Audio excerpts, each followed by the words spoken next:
Thank you all very much for coming today. It's lovely to see you all. I'm really here to welcome Kenneth Bannerman from the Airfields of Britain Conservation Trust, and we're very grateful for this marker, which you're going to see in a minute, which commemorates the Ossington airfield. I'd also like to thank Janet Carr and Jean Johnson, whose efforts, concern with and interest in the airfield brought you here. So we thank you for your generosity and interest in our story.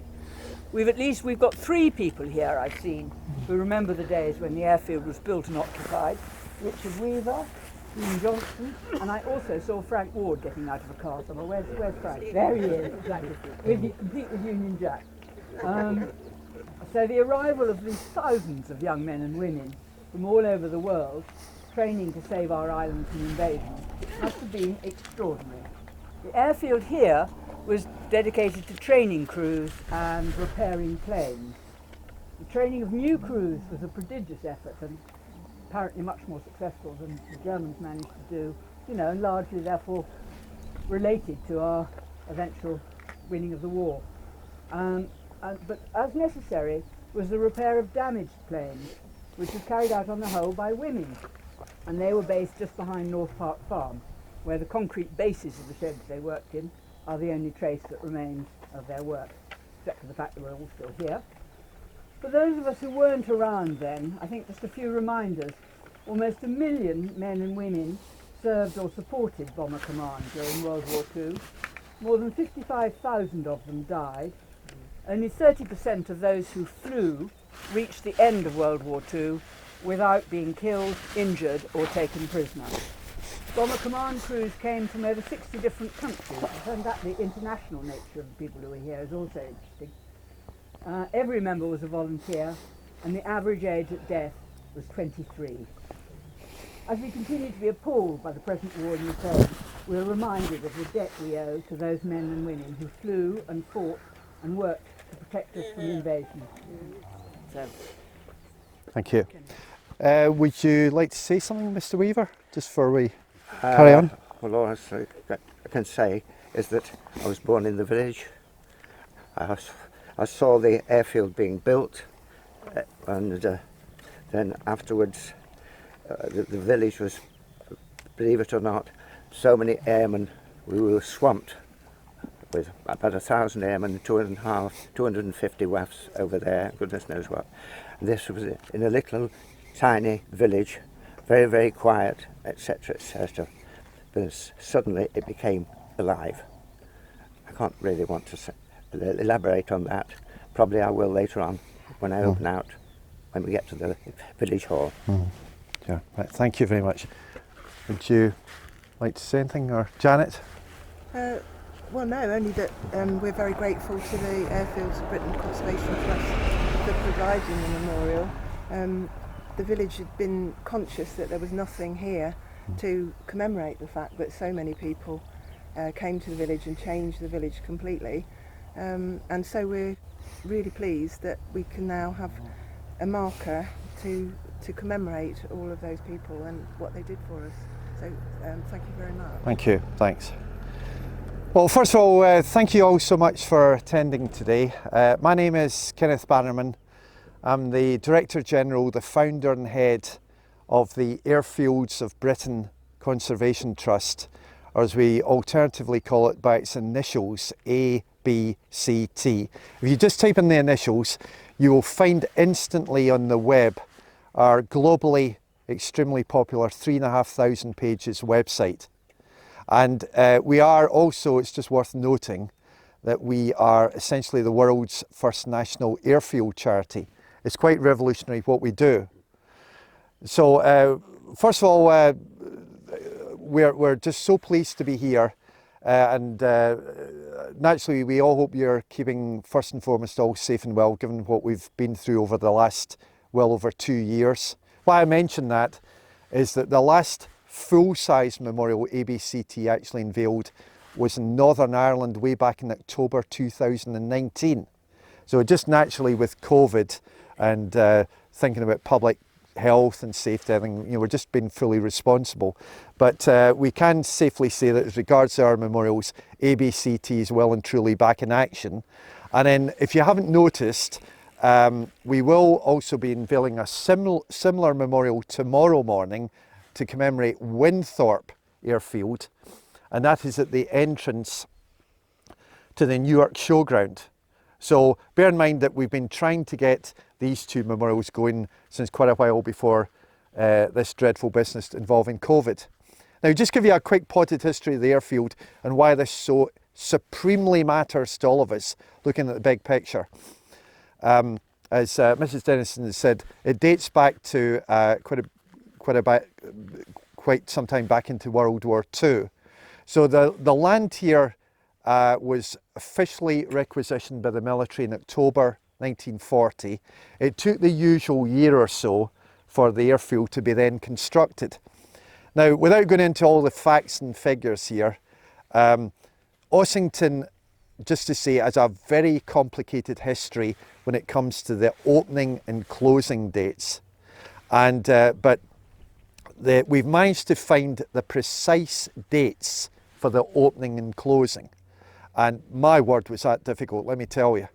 But anyhow, the point of mentioning that is, as Mrs. Dennison has indicated, that essentially Ossington was built as a bomber standard airfield with 3 runways and so on.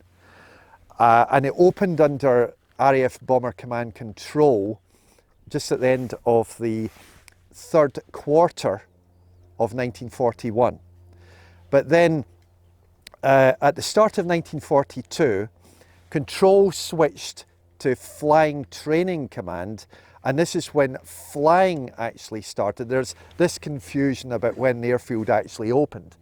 So there was this unit named number 14 Pilots Advanced Flying Unit, or AFU for short, that flew large numbers of the famous wartime trainer, the Airspeed Oxford. And there were about 100 aircraft here at that time alone. There were connections with various other airfields, notably eventually Gamston, today's Retford Airport.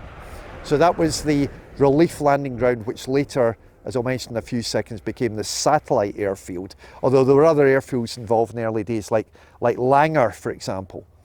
So this unit carried on until May 1943, and tremendously important just in its own right. It's still remembered, for example, there was a terrible accident where the undercarriage of one Oxford actually clipped the top of the water tower and crashed, sadly, with loss of life.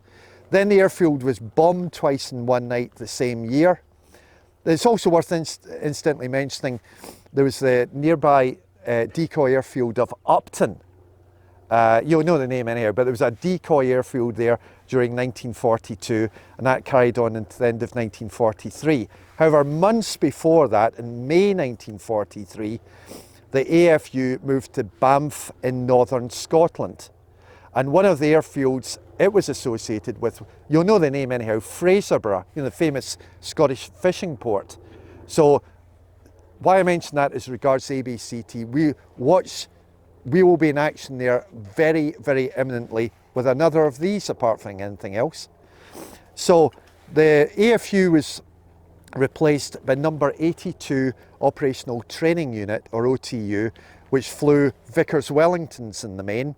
It carried on till the start of 1945, January of that year, and then it was replaced by another unit called number 6 Lancaster Finishing School, which this rather unusual unit, it was RAF now Transport Command instead of Bomber Command, but it was also aligned with famous airline BOAC.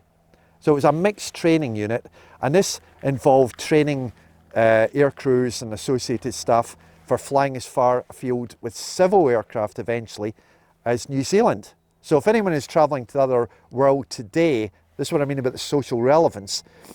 There's a small part of Ossington, it's fair to say, that actually is still alive and well today, just with simply people travelling to places like Australia and New Zealand.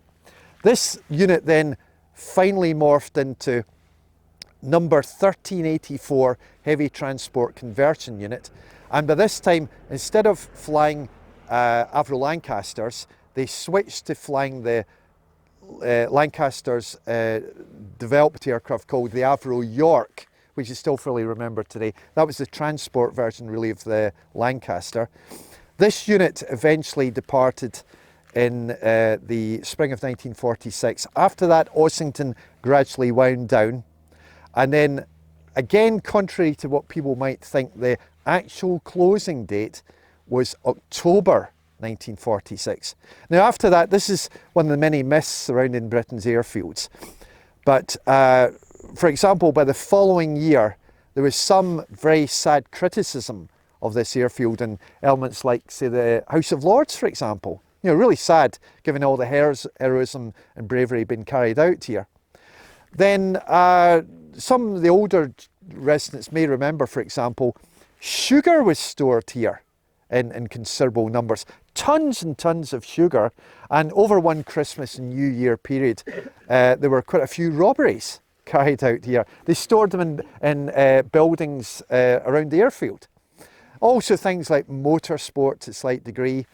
And meanwhile, although Ossington was by now a disused airfield, there was still this very lingering military overseeing control, for want of a better term. And this eventually finally petered out in 1958. Although notably 5 years before that, the airfield had been transferred from military control to the Ministry of Agriculture and Fisheries. So this was again to do with agriculture and things like sugars we've mentioned. Since the 1960s, a lot of the airfield has started to vanish, but at least it's still very tangible. And this is the final point I'll just mention with the social effect of Britain's airfields. This is why we just cannot remotely afford to lose our airfields, whether active or disused, in our everyday lives. I mean, the obvious one, of course, is this now public road that is used in parts of 2 runways. But it's just, as we simply say in our travels, if nothing else, please simply do all you reasonably can to help Britain's airfields, both active and disused, because just quite simply, we cannot remotely afford to lose these places. They are tremendous forces for good for every single one of us. They have won wars, helped lives, won wars, helped people save lives and revolutionised everyday society for the benefit of all. Fantastic places, but very sadly, with so many airfields in Britain, this is going right back to when they first emerged in this country in 1909. All the people who've served there, their families, not forgetting them, and last but far from least, not forgetting the very courageous builders, often operating under potential enemy aerial attack, who are building airfields such as Ossington. We can just do much better just talking about airfields in Britain in general. So again, just to say, please within reason, just do all you can to help our airfields and everyone associated with them. Now, just before we unveil the memorial, and again, thank you all very much for attending. After we unveil the memorial, there will be a dedication provided, and then I think it would be appropriate to have a 2-minute silence after that, yes? So that's, okay, thank you very much. And so therefore, we are absolutely delighted to unveil what is now ABCT's 191st memorial, and tomorrow the 192nd Winthorpe, to yet another of Britain's top physical assets of all time, the one and only Ossington Airfield. Thank you very much.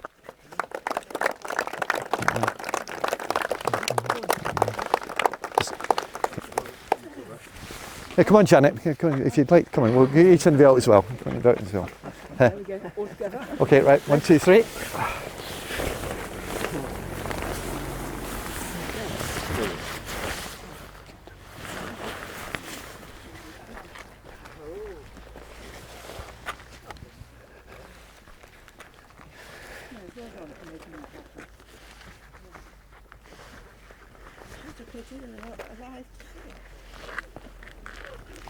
When I was asked if I would come and do this dedication, don't worry, I'm not going to give you a sermon. But when I was asked to do the dedication, I said yes straight away, because I used to be chaplain to the British Legion, working with Catholic Garrison and with RAF Leeming, and seeing how families, not just the people themselves, but families were all affected.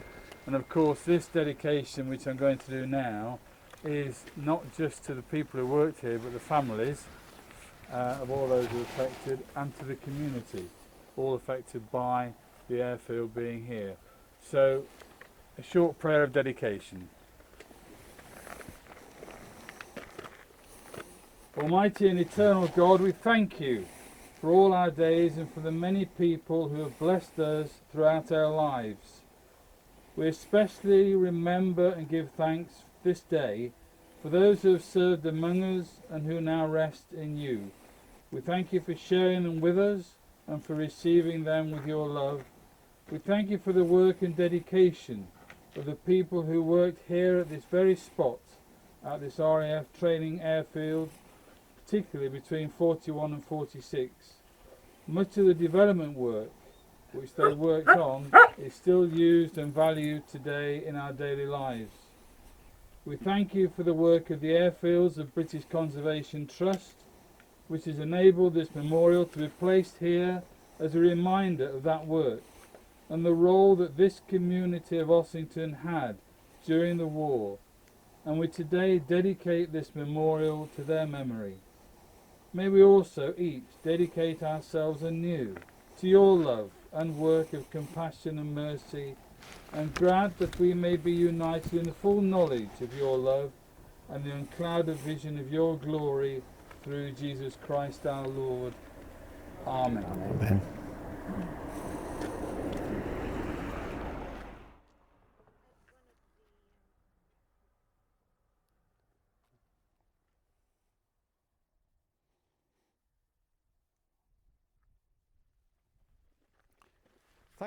Thank you so much for your attendance, and you know, we hope this brings you good fortune, as my late parents used to say, and feel free, of course, to ask either myself or any of our colleagues if you need to ask anything about the airfield or the charity or anything at all. So again, thank you so much for your time. Thank you very much.